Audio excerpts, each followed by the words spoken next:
നമസ്കാരം. മലയാളി വാർത്തയിലേക്ക് സ്വാഗതം. മനസ്സ് കല്ലാക്കിയ SFI സഖാക്കന്മാരുടെ പരസ്യ വിചാരണയിൽ ജീവൻ പൊലിഞ്ഞ വിദ്യാർത്ഥി. ക്യാമ്പസുകളിൽ അവനുണ്ടാക്കിയ ഓളം തീർത്തും സഖാക്കന്മാർക്ക് അരോചകരം തന്നെയായിരുന്നു. ആ ഒരൊറ്റ കാരണത്തിലാണ് പൂക്കോട് വെറ്റിനറി കോളേജിൽ അവൻ പരസ്യ വിചാരണയ്ക്ക് ഇരയാകേണ്ടി വന്നത്. ഒടുക്കം അവന് ജീവൻ തന്നെ നഷ്ടമായി. സിദ്ധാർത്ഥ് വർഷം ഒന്ന് കഴിഞ്ഞിട്ടും കുട്ടി സഖാക്കന്മാരുടെ തോന്നിവാസത്തിന്റെ പേരിൽ ഒരു കുടുംബം ഒന്നടങ്കം വേദന തിന്നുകൊണ്ടിരിക്കുകയാണ്. എന്നിട്ടും കുറ്റം ചെയ്തവർ എവിടെയെന്ന ചോദ്യത്തിന് കൃത്യമായ ഒരു ഉത്തരമില്ല എന്നുള്ളതാണ് വസ്തുത. കുറ്റക്കാരെ രക്ഷപ്പെടുത്താൻ കോളേജിൽ ബക്കറ്റ് പിരിവടക്കം നടക്കുന്നു എന്നത് കഴിഞ്ഞ ദിവസം സിദ്ധാർത്ഥന്റെ പിതാവ് മലയാളി വാർത്തയോട് പ്രതികരിച്ചിരുന്നു. ഇപ്പോഴത്തെ അദ്ദേഹം മറ്റൊരു പ്രതികരണം കൂടെ നടത്തുകയാണ്, പരാതി പറയുകയാണ്. അതായത്, മകന്റെ മരണം കഴിഞ്ഞ ഒരു വർഷമായിട്ടും തന്റെ മകന്റെ ഉപയോഗിച്ച വസ്തുക്കൾ തിരികെ നൽകാൻ അധികൃതർ തയ്യാറാകുന്നില്ല എന്ന്. ഇതിനെതിരെ അതിശക്തമായി തന്നെയാണ് സിദ്ധാർത്ഥന്റെ പിതാവ് രംഗത്തെത്തിയിരിക്കുന്നത്. സിദ്ധാർത്ഥൻ ഉപയോഗിച്ച 90% വസ്തുക്കളും സർവകലാശാല അധികൃതർ തിരികെ നൽകിയില്ല എന്ന് ചൂണ്ടിക്കാട്ടി ജയപ്രകാശ് വൈത്തിരി പോലീസിൽ ഇപ്പോൾ പരാതി നൽകിയിട്ടുണ്ട് എന്നതാണ് വിവരം.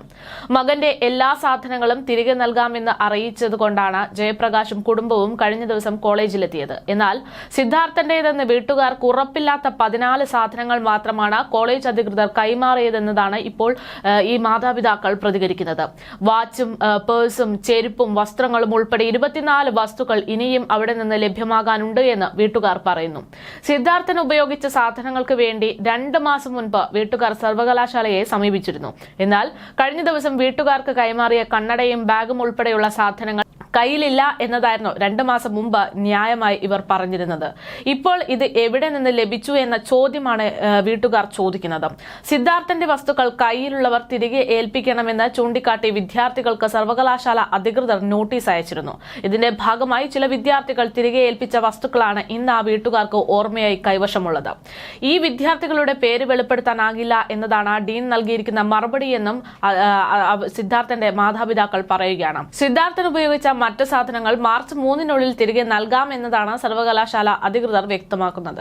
എന്തിനാണ് ഇത്ര മടി, എന്തിനാണ് ഇത്ര വൈക്കം എന്നതാണ് ഇതുമായി ബന്ധപ്പെട്ട് ചോദ്യം ഉന്നയിക്കാനുള്ളത്.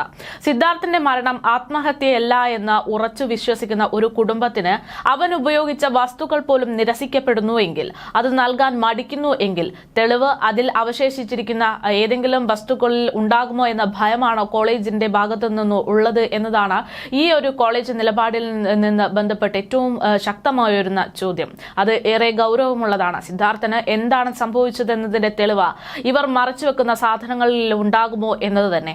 എന്തായാലും സിദ്ധാർത്ഥനെ അവർക്ക് തിരികെ നൽകാൻ സാധിക്കില്ല എന്ന കാര്യം അറിയാമല്ലോ.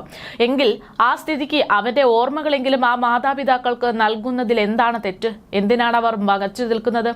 ആ ഒരു മടി തന്നെയാണ് ഇപ്പോൾ പല ചോദ്യങ്ങൾക്കും കാരണമാകുന്നത്. പൂക്കോട് വെറ്റിനറി കോളേജിലെ സിദ്ധാർത്ഥന് യഥാർത്ഥത്തിൽ അവിടെ സംഭവിച്ചത് എന്തായാലും ഈ ഒരു വിഷയം വളരെ വലിയ ചർച്ചയ്ക്ക് വഴിയാക്കുന്നുണ്ട്. കഴിഞ്ഞ 2024 ഫെബ്രുവരി 18-നാണ് പൂക്കോട് വെറ്റിനറി സർവകലാശാലയിലെ 2ാം വർഷ BVSC വിദ്യാർത്ഥിയായിട്ടുള്ള തിരുവനന്തപുരം സ്വദേശിയായ JS സിദ്ധാർത്ഥൻ ക്രൂരമായി റാഗിങ്ങിനിരയായി മരിക്കുന്നത്. ഫെബ്രുവരി 14-ന് ക്യാമ്പസിൽ സംഘടിപ്പിച്ച വാലന്റൈൻസ് ഡേ പരിപാടിക്കിടെ ഒരു പെൺകുട്ടിയോട് അപമര്യാദയായി പെരുമാറിയെന്ന ആരോപണത്തിന്റെ പേരിലാണ് സിദ്ധാർത്ഥനെ സഹപാഠികൾ ക്യാമ്പസിലേക്ക് തിരിച്ചു വിളിച്ചത്.